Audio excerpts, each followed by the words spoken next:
I'm going to let the panelists now introduce themselves. So I'll start with Jerry. Good morning. I'm Jerry Levine, Chief Evangelist and General Counsel at ContractPod AI. We are a contract lifecycle management company with our, hey, how's it going? Contract lifecycle management product called ContractPod AI Cloud and our generative AI legal language model system called Leah. Very happy to speak with you all today. Hi, good morning, everybody. I'm Ned Gannon. So a little bit on my background. I had started my career as a corporate attorney, did a lot of work in M&A.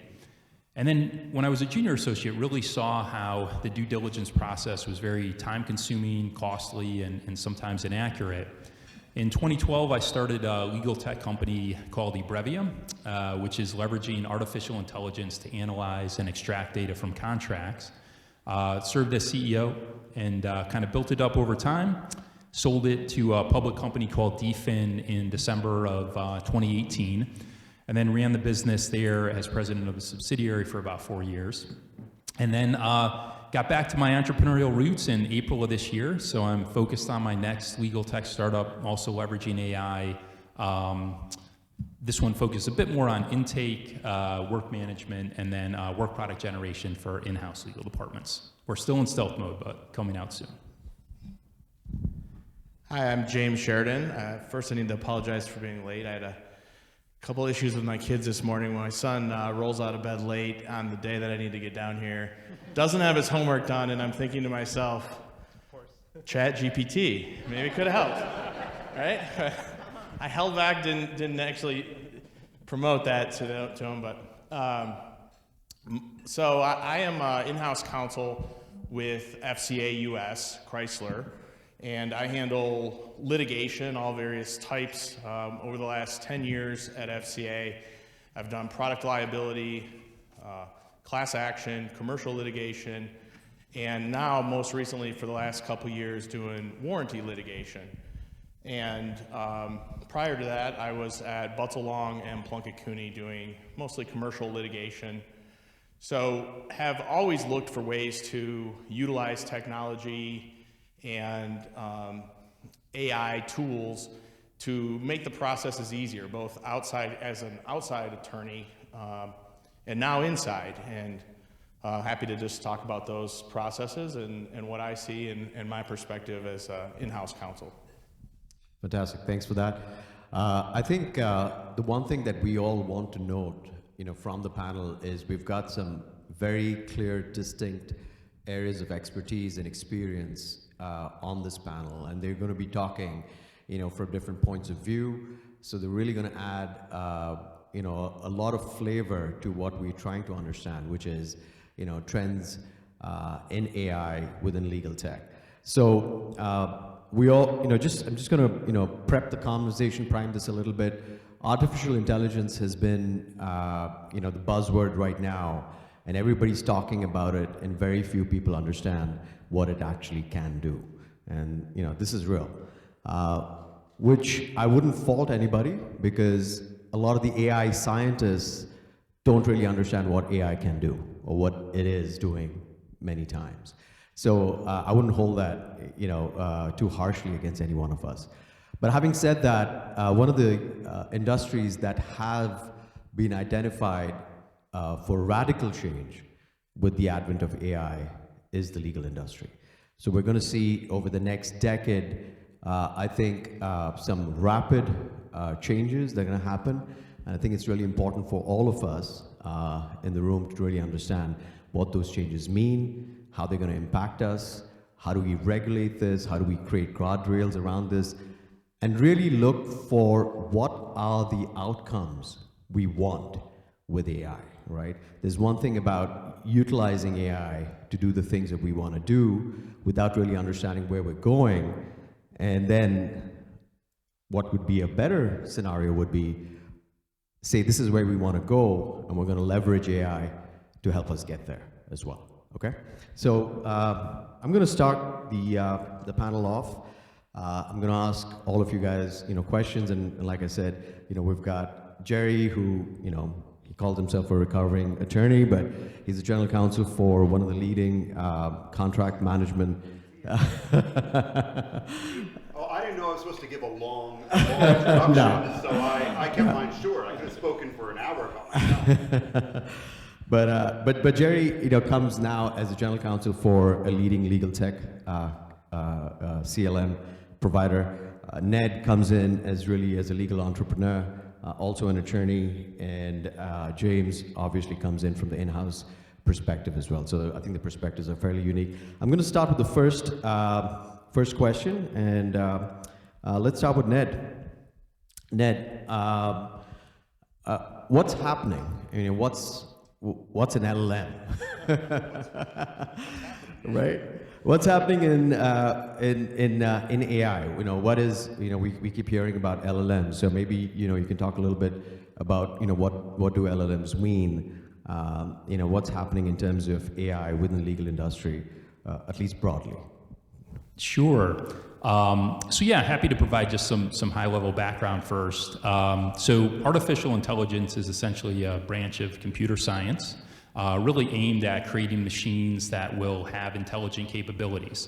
So AI systems can be categorized in a variety of ways based on capabilities. For example, you could have narrow AI or general AI. They could be categorized based on how they learn, such as machine learning. Now, machine learning is essentially focused on developing algorithms and statistical models that will analyze data and then can assist in predicting statistically different decisions, for example, or improving different decisions and various predictions. And then LLMs are essentially using vast quantities of text to be trained on and really focus on understanding and generating human language. I was just going to further this, and what is it doing for the legal industry? Yeah, so I think it's an incredibly exciting time with respect to LLMs in the legal industry.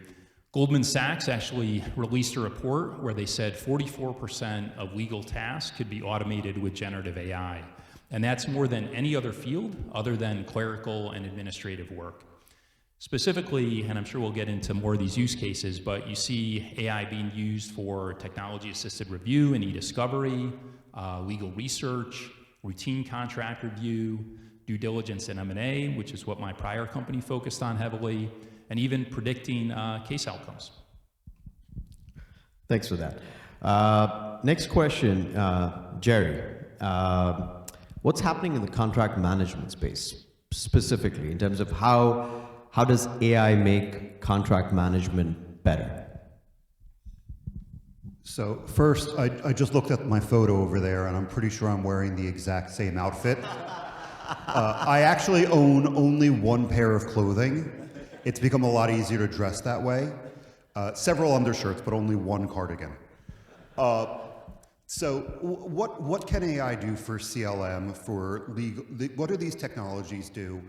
And AI is actually artificial intelligence. I like to think of it more as augmented intelligence because, truth be told, none of these systems are perfect. They don't replace human beings at a large scale. Now, I'm not going to talk about what could happen in 100 years because I don't know. But as far as the immediate future, what we're looking at right now, where we've been for the past few years, I'm actually going to start with a little story that when I was looking for a CLM in 2018 at a prior job where I was general counsel, my paralegal was actually doing most of my contract abstraction and extraction of clauses. So instead of my team or the lawyers we were working with pulling out and telling us what were the 10 things we were looking for, her job was to pull that out, and she didn't like it. She was like, I could do it, I don't really want to do it.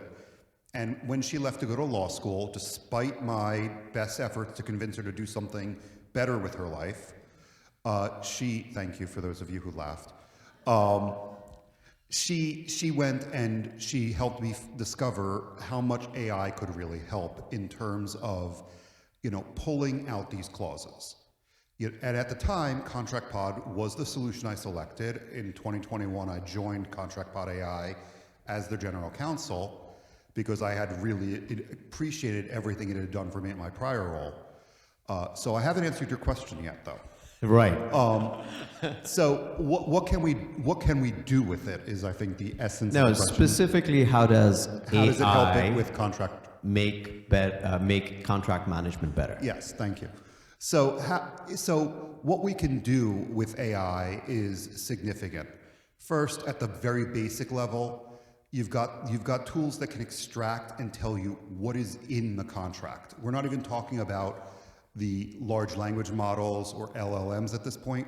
We're talking about pure ability to recognize a clause despite it being named something different. Because, of course, computers are very good at telling you this is an indemnification clause because it's entitled indemnification. That was very early. You could recognize one line of text. From there, you got to, here's a text that's named Ishkabibble, but it's actually the indemnification clause. It doesn't matter that it had the name Ishkabibble because the computer was able to tell, the AI was able to tell that this is really a indemnification clause, no matter what you call it.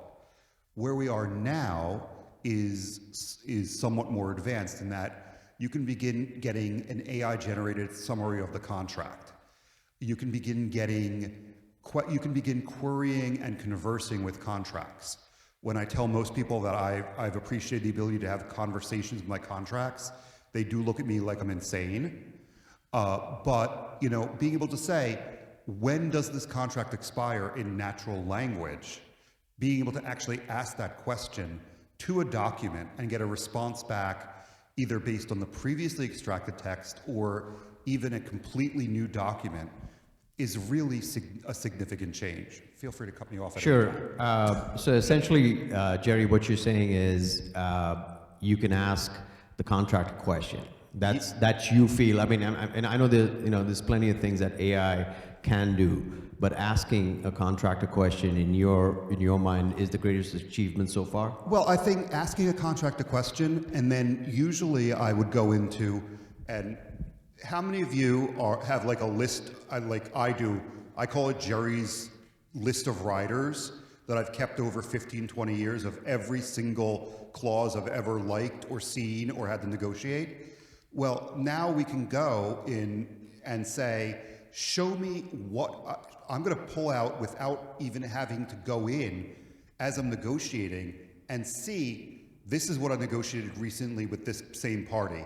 These are similar clauses that I found in other documents in your repository. And here's some suggested language if you've never seen this before, but also being able to get to that information so much quicker without having to dig is one of the other real benefits of these new systems. Yeah. Great. Now, next question for James. How have you been thinking or looking at AI? I mean, I just wanted to get a sense as in-house counsel. Obviously, you're seeing a variety of different ways you can possibly leverage AI. But where do you see kind of the immediate uses of using AI-driven tech? Sure. So I see it a couple ways. First would be just in the collection of documents, right? And the collection of data and the bringing together of all of these multiple data sources that large companies have. FCA, I mean, I think right now we have a system that kind of ties in a lot of our databases, but we're talking about over 100 separate standalone databases across the company, right? From all the different divisions. You have finance, you have warranty, you have purchasing and sales, and all of these different areas. And you need to have one piece of that data when you're looking at a problem, or maybe you're looking at a series of cases. And so collection of data from across the multiverse of places where that data is stored, and then the ability to analyze that data, right? So without having to spend hours and hours of people time doing it, right? You can push a button and get an automated report that's collecting. years and years of data and retrieval, so you can then test, are your strategies that you've put in place, are they working, right? So you can measure what you're doing. We are doing that more. So the collection of that data, I think also it has a big role. We're looking at it and using a lot, and have been for years in the discovery side, right? Don't even come and talk to a client. I mean, from my perspective, don't come talk to me about being a litigation counsel for the company if you're not using advanced computer-assisted review processes, right? I mean, it's just not even, just don't even go there, right? So, but that's fairly standard. I think the real next generation, though, is, so you have the collection and the analysis of data, the use to reduce down to the most important stuff, and I think that kind of the other one would be valuation. So looking at cases as they're coming in, and then running those through your tool that can tell you, compared to the last 5,000 cases that you've had like this one, where should this one rank in the valuation? And that doesn't necessarily have to be limited to just lawsuits. It could be customer service issues, right? Where a customer calls up and they have a problem, in our case with their vehicle, and we're trying to assess, does it qualify for lemon law? Is there a certain statutory requirement for compensation with this person or not, right? Should we just do something beyond just what the law requires, just to keep them as a good customer? And if you can have that at your fingertips as a customer service person, it's a lot more helpful, right, to be able to make those decisions. And that's not even at the legal level. That's well before anything turns into a lawsuit. So I think you have that data collection piece, you have the analysis, and you have really using all that to value incoming and new matters that really brings up a really interesting point. Is some of the AI-driven legal tech is now legal first, but can now start to really, that data can actually flow into other departments, right? Whether it's finance, whether, like you said, it's customer service, it's with your business development folks. But now you're actually you have access to data now that can be beneficial to the entire enterprise, right? And really fast. I mean, it was always there. I'm sure the wisdom, coming in from the general counsel's office was definitely, something that was recognized. But I think today the speed at which that data can be passed to the rest of the enterprise is also something that's changing. Yeah, most definitely. I think you see it. I deal with it every day in the warranty litigation context, where we're trying to assess matters. They haven't even turned into a lawsuit, and we're trying to determine whether or not we need to take action and prevent that from becoming a lawsuit, right? Because once it becomes a lawsuit, the financial impact of the company is so much more than if you can cut it off early.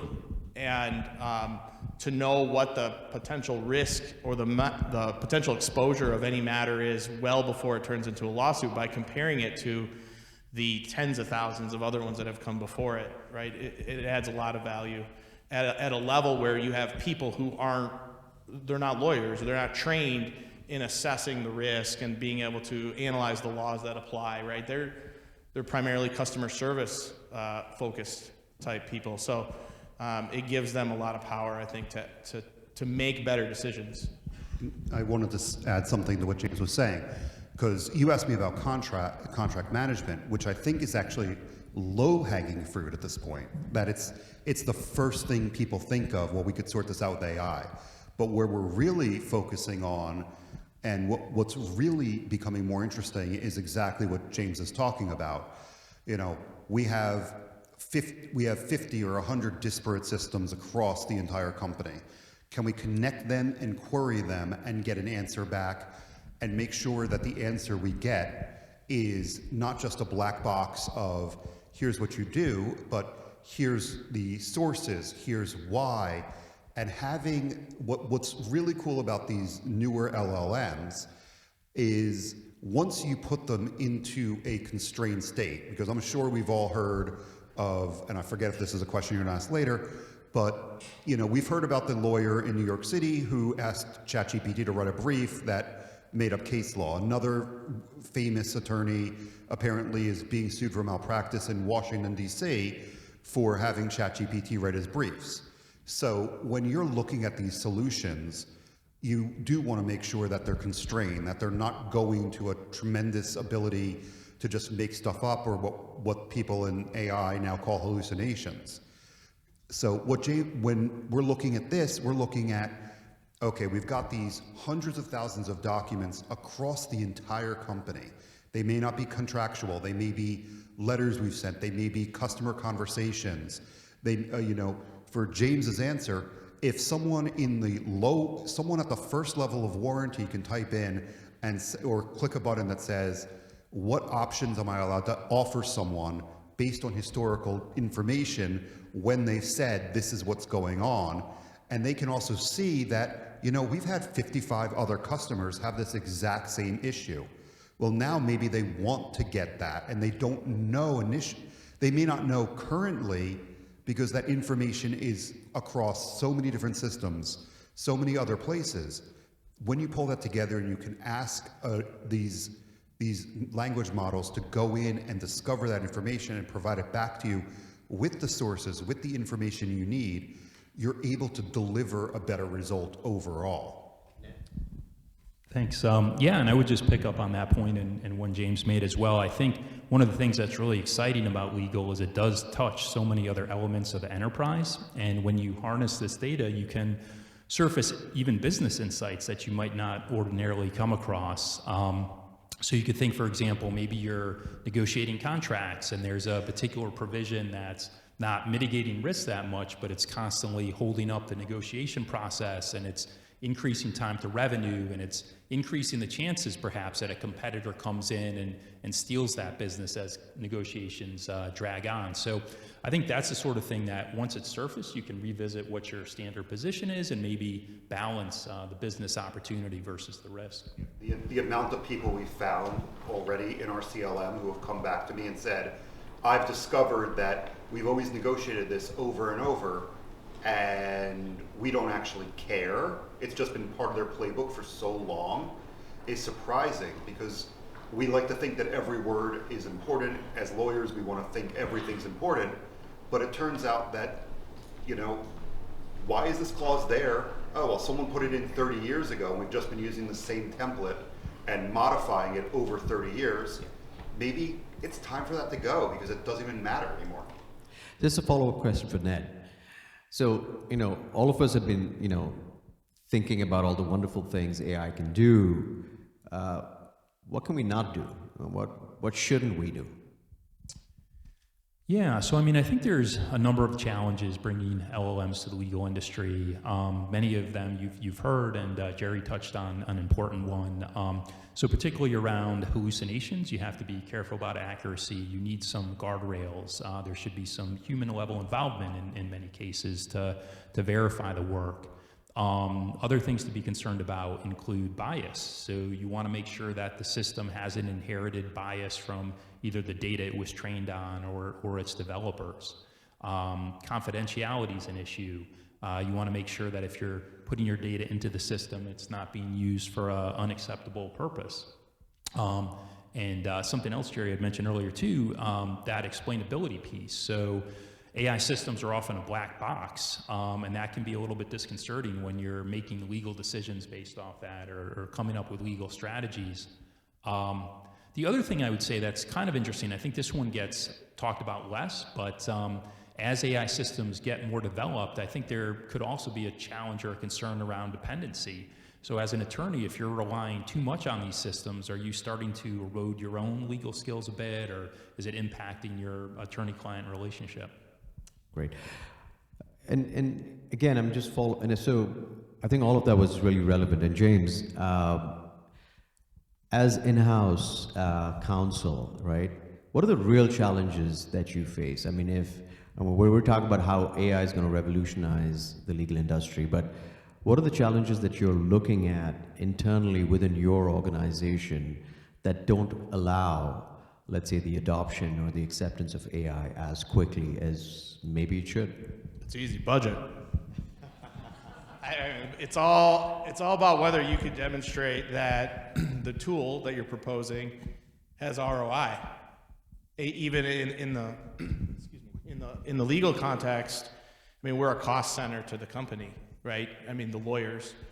And so there's a challenge there because I'm always looking for more information so I can make better decisions and manage thousands, dockets with thousands of cases.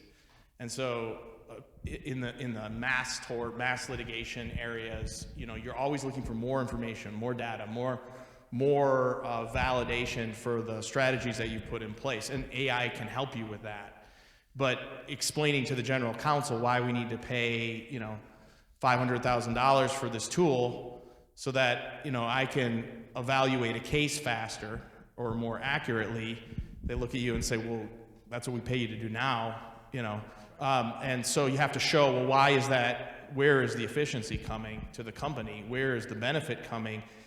And it should come over the long run in better decisions which reduce the amount that you're paying in settlements and indemnities, right? It should pay off over the long run, but that's a really hard cost-benefit analysis to put together. What if AI were free? Would that make it easier? Would everybody, start using it tomorrow? I think, yeah. I think there's some concerns around accuracy, like some of the things we were talking about. Am I actually getting the lawyer's view on this? But we're not using AI as much to draft pleadings or to have our lawyers that we're paying draft pleadings. We're looking at using AI to, really analyze, to cull down mass amounts of data and get that data to the right person's hands. So it's not so much about, automating tasks. Now there is some of that. There are, an example in the warranty world with discovery is we have fairly routine document requests across the same, for maybe 15 or 20 of the same documents on every case, right? So we were looking at tools that can help our lawyers, put in the VIN and select the databases where they want to pull the documents from and push the button and boom, now it outputs. So that's replacing hours and hours of paralegal time where they would be going into these systems, searching them and collecting those documents, right? So the challenge there is we as the in-house company that has the data tend to be the ones that are paying for the system, right? But the lawyers that are using it are the ones that we're trying to get them to charge us less, right? So that's a challenge. It's trying to figure out, okay, if we invest in this technology, how do we get a return on it? Well, the real return is we need to reduce our legal budget. So they have to be more efficient or handle more cases with the same level of people, right? More efficient.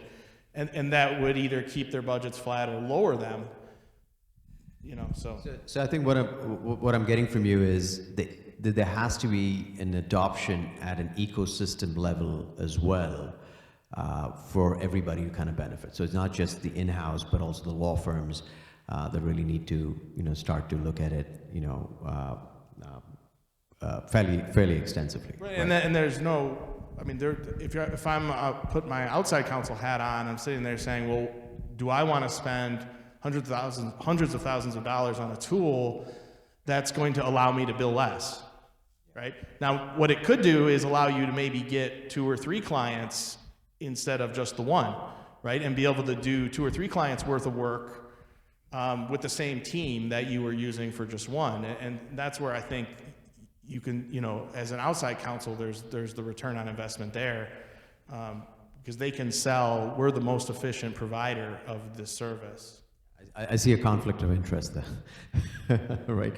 But coming back to a point that Ned made earlier, but I'd like Jerry to kind of give his opinion on this. Is what would be the 3 things that you would say in terms of ethics, right? 3 areas that you probably need to look out for around the ethics of using AI, Generally or specifically for legal? specifically for legal? I think I know Ned touched on them, but first, you know, and this is an overarching area, we are as lawyers subject to rules of professional conduct. And, you know, for any of these systems, just like you would have anybody else who's working for you, you have to supervise their work. And I think that's the number one thing people forget, and that's where lawyers, especially those who are not as tech savvy, are struggling, because we did get used to, you put a question in Google, Google gives you an answer that is correct. Well, that's not true, and it hasn't been true for a while. It's even less true with some of these new AI systems like Google Bard, ChatGPT, where they do hallucinate. Now, with specific reference to Bard and to Bing's Microsoft Bing's AI, they do provide sources that you can go and look at, but even there, it's trying to answer your question, but it may not actually know what you're looking for. So you have to actually understand, at least at a basic level, that these systems, that these AI systems have to be supervised, that you need to make sure that if you're a lawyer and you're purchasing one, how is it displaying the information to you? Is it giving you just, the answer is this is the answer, or is it telling you, this is the answer because I found this, and this in document 1, and this, and this in document 2. So I think you're making the distinction between supervised and unsupervised, and you need to make sure that it's supervised. Right. I mean, it would be like a paralegal or a junior associate. I've been treating, so our product Leah, I'm treating almost as a junior associate, where I want to review the work to make sure it's correct, even though we know we're getting the right answer most of the time. I'm not going to go and say, this is absolutely correct, I'm not looking at it. I'm absolutely looking at everything, but I'm saving the time, as James was going. The efficiency savings may be that this would have taken me 3 hours to do by myself, but now I'm able to target it and do it in an hour and a half or a shorter amount of time, meaning I have more time So for that. supervision is one. Supervision's one. The second one is being aware of cybersecurity. Okay. I mean, I'm talking about specific to legal. Sure. Again. Yeah. Because we could talk about bias, we could talk about anything else, but cybersecurity, you know, I practice in New York, so there's now an explicit obligation for lawyers in New York to take cybersecurity classes, to understand where data goes when you do it, because frankly, you send something out via email and you just attach something. Well, is that going to an outside system? Is it encrypted? If you're using Box or you're using Google Drive, did you accidentally turn on share my files and now you're sharing all your files, including client files, with the public world? So I think the second one is being awareness of cybersecurity and understanding how these systems and understanding how that works. And then I think for me, the third one is, they all kind of tie together. You know, understanding the system, understanding how the data is presented, and that, understanding cybersecurity. And then I think Maybe bias? I was going to say, Or weeding out for bias? I think bias is important and the example I was using, actually I have a good example, because if you ask, and a little bit of this has been changed, but if you ask a public system like ChatGPT to prepare bylaws, let's say, draft me a set of bylaws for a brand new LLC. A few weeks ago I tested this with draft me a set of bylaws for a new LLC and draft me a set of bylaws for a black American owned LLC. And it presented me with two separate sets of bylaws, one that was more like a traditional Delaware set, and then one that talked more about criminality, which is actually inherent bias in the system. Now that bias isn't coming there because the system is biased. The bias is coming there because humans are biased. So when you're shopping for these systems, you want to make sure that you are actually looking and asking the developers of these systems, what are they doing to avoid bias? What are they putting in place to cut this out? Because you don't want that. And again, same thing, similar one more minute, was...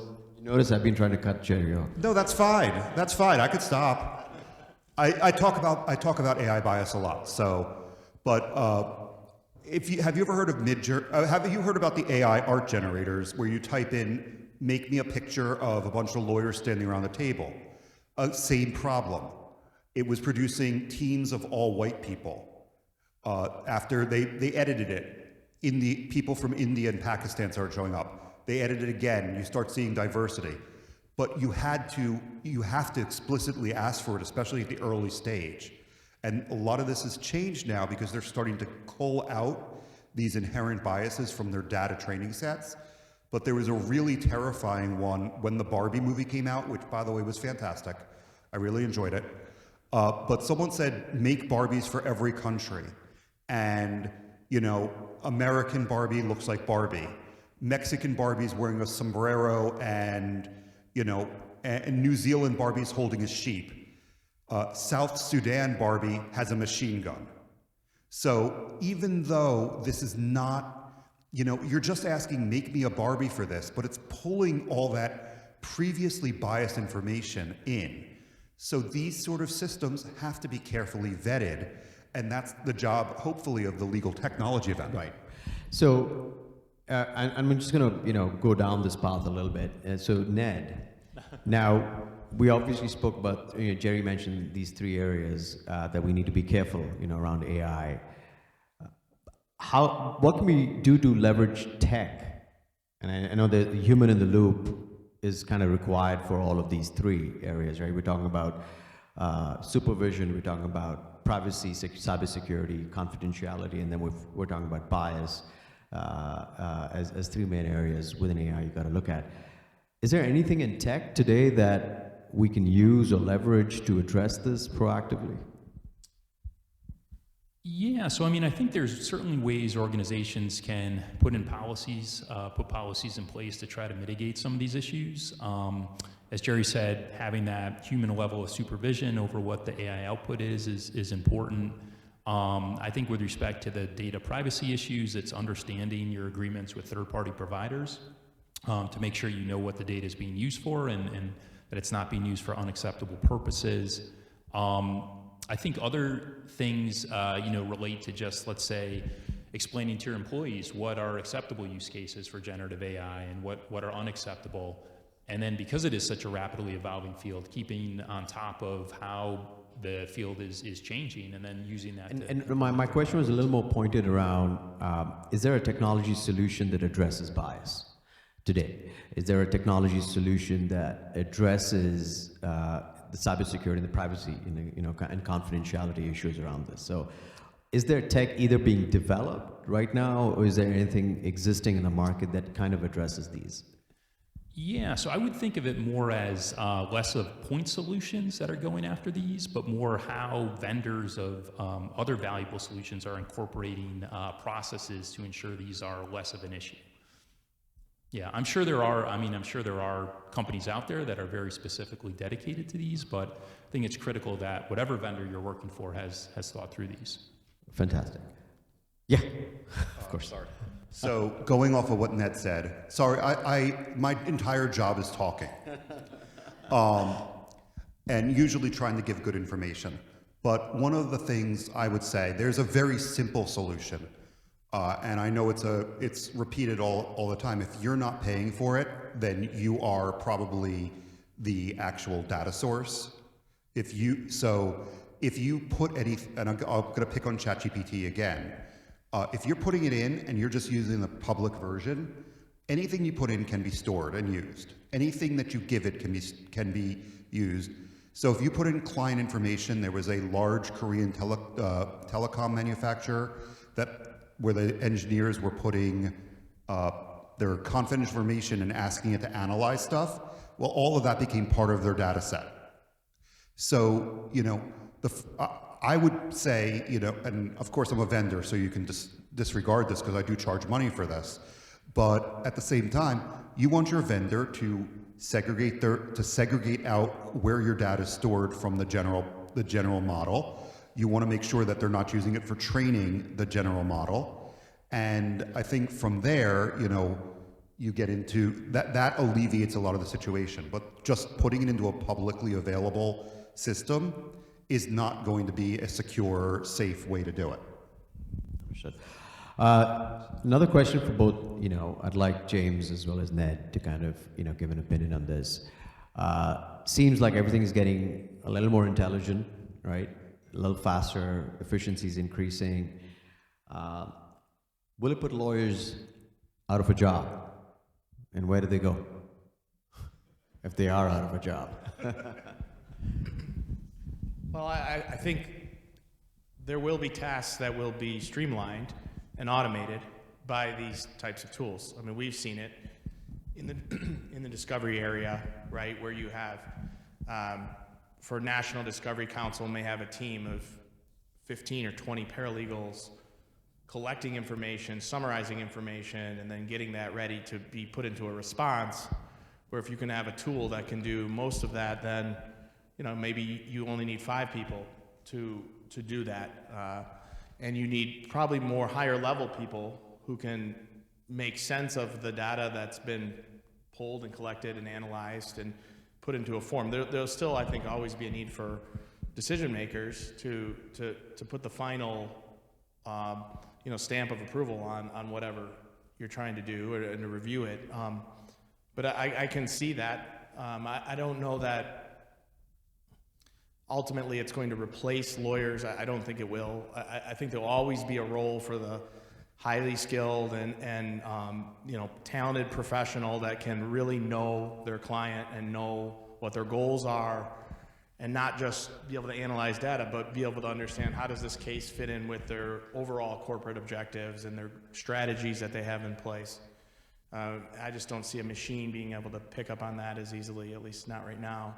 So, I do think there will be some, because that's the bottom line on the in-house side is how can you do more for less? I'm always being asked, cut your budget, reduce your budget, but volumes are going up, right? And the people who aren't involved in legal don't care that it takes more time and effort to resolve those cases.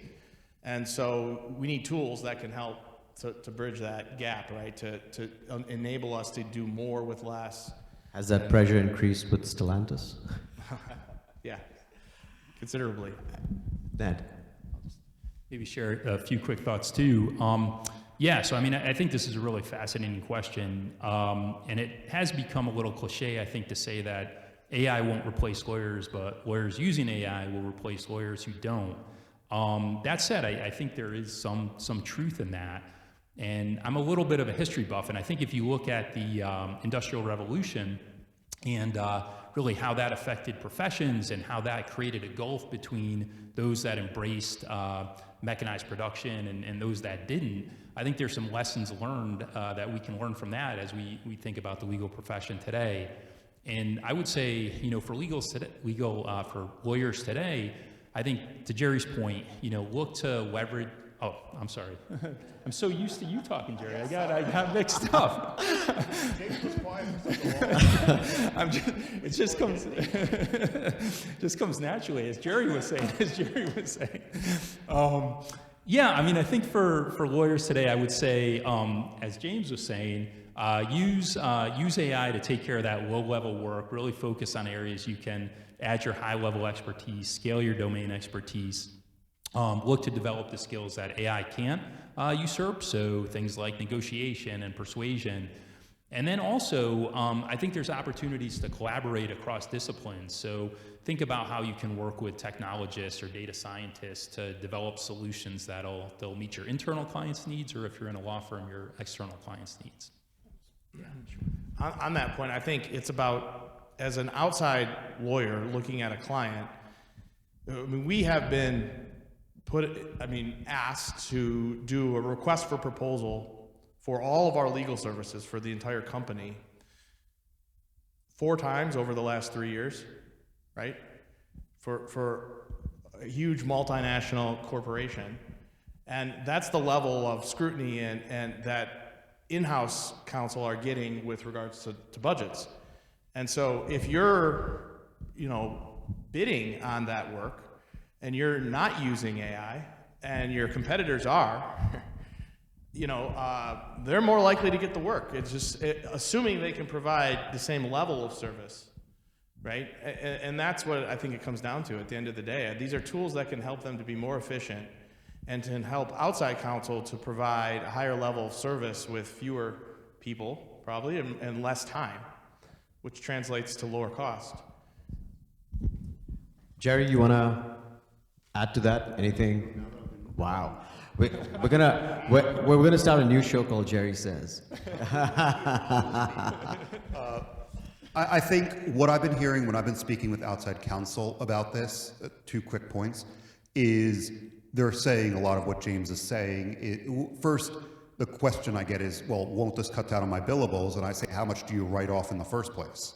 How much can't you bill in the first place? Because, someone like James or me pay for that, and we're expecting you to use tools to do this. I guess the second half of that point is also, people said lawyers were done once you could look for contracts online. Lawyers were done when word processors came out. Lawyers were done, e-discovery is going to, we're never going to need anybody to review discovery because, I worked on a massive case where Decker at the law firm was making $1 million a day for 3 years doing discovery in the early 2000s. And now, if you told anybody that it would be $1 million a day for discovery work for 3 years, they would fire your firm quicker. You would be like, get out of here, you're done. The other thing I would say is make sure, and this goes back to Ned's point, is there used to be a sign taped up in Armonk, New York, in IBM's headquarters that said, computers are not allowed to make decisions because you can't fire a computer. The computer can't feel anything. It doesn't get hurt when you turn it off, despite the fact that I do say please and thank you to every computer I meet. But they can't make decisions. A human has to be there. And we're not at an age yet of what's the AGI? What word am I missing? General AI, where C-3PO, data from Star Trek. We're not there. These systems, you tell them you hate them, they go, okay. And think about it, those are humans in costumes anyway. So, go ahead, please, James. Sorry. Yeah, no. One other thing just came to mind. I think there's also kind of the flip side of AI is, I think the world thinks we're a lot further along than we are. So there's this pressure coming from, courts, juries, customers, that they expect that we just know everything, right? We see it in legal standards that courts put forward, again, just because I live in the warranty world. But some states have a notice requirement where we think would make sense. Customer, if they have a problem with their vehicle, they have to notify the manufacturer and give the manufacturer a chance to repair, right? And if the manufacturer can't repair, then they maybe have to buy the vehicle back, right?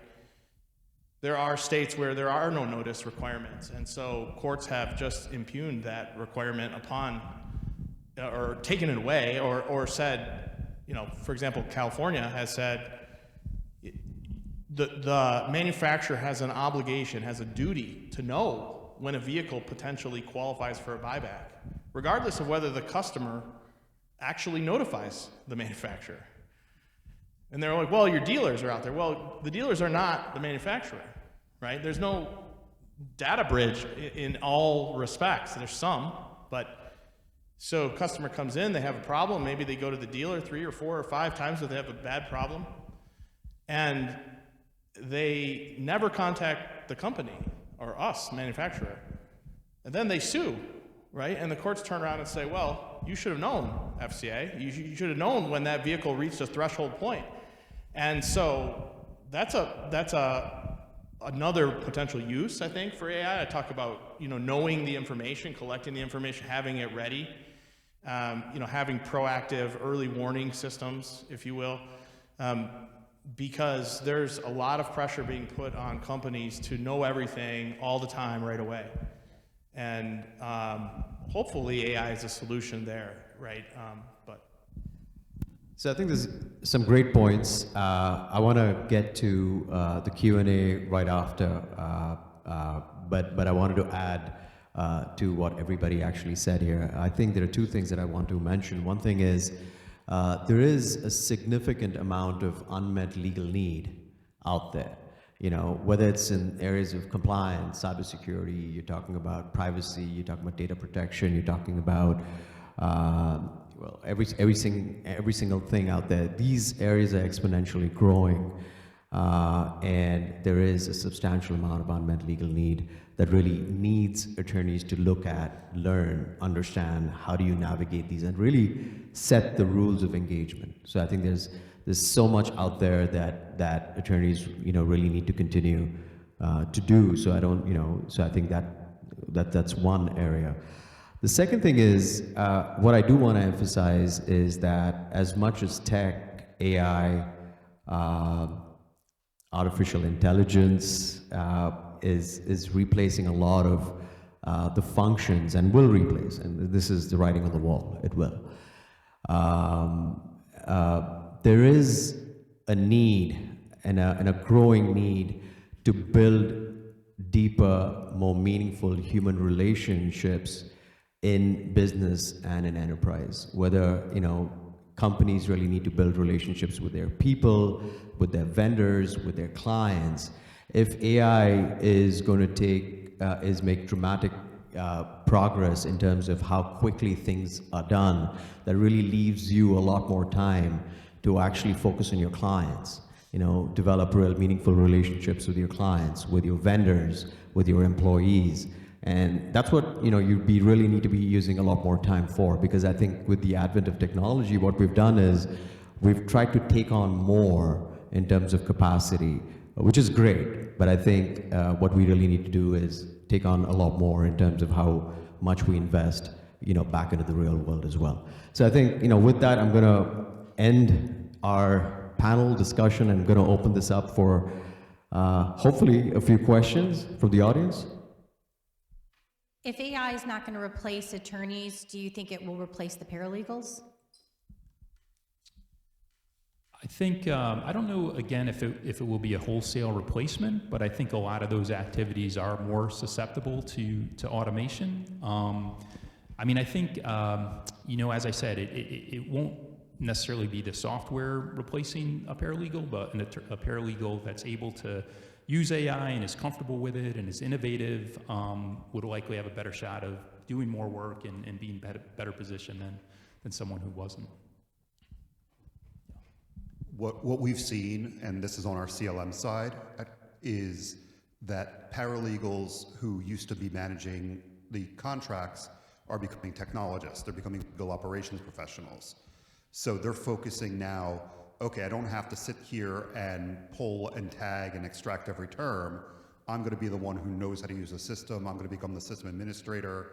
So I think what you're going to see is certain tasks that were done they're going to, we have a customer where one paralegal said, I'm retiring, and the other, they're both the same age, both the same thing. One said, I want to become the expert in contract lifecycle management here. The other one said, I am going to retire and spend time with my grandchildren. So I think it's going to be a shift. I think, though, for paralegals and folks, it's going to be what's my new job or what's the new skills I'm going to learn, rather than okay, well, throw me out the window.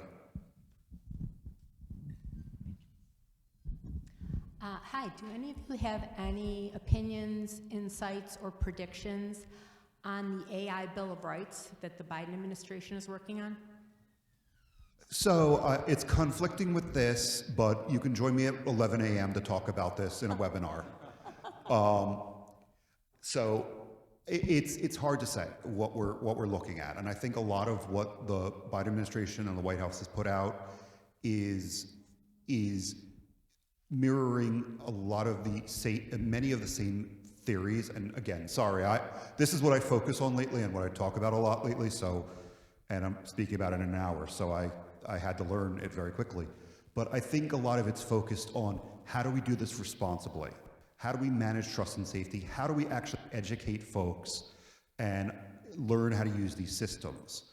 So I think what we're going to see, and I'm glad that it came out, because it's actually hard to work in a regulatory vacuum. Everyone thinks it's always great to have all this innovation, but you also get a lot of great ideas and a lot of bad ideas without some way to say this is good or this is bad, or why is this good, why is this bad? So what I'm seeing from the release on Monday of the White House's AI strategy, the White House's AI leadership, is very much focused on, let's figure out systems for responsible AI. Let's make sure people have jobs. Let's make sure we're using it for the right purposes. And ultimately, let's ensure that the benefits of this apply equally across, and not to a very limited number of individuals. I know that was very, very short, but I mean, the actual thing is about 111 pages. So, and it's a very dense document, and there's more coming out.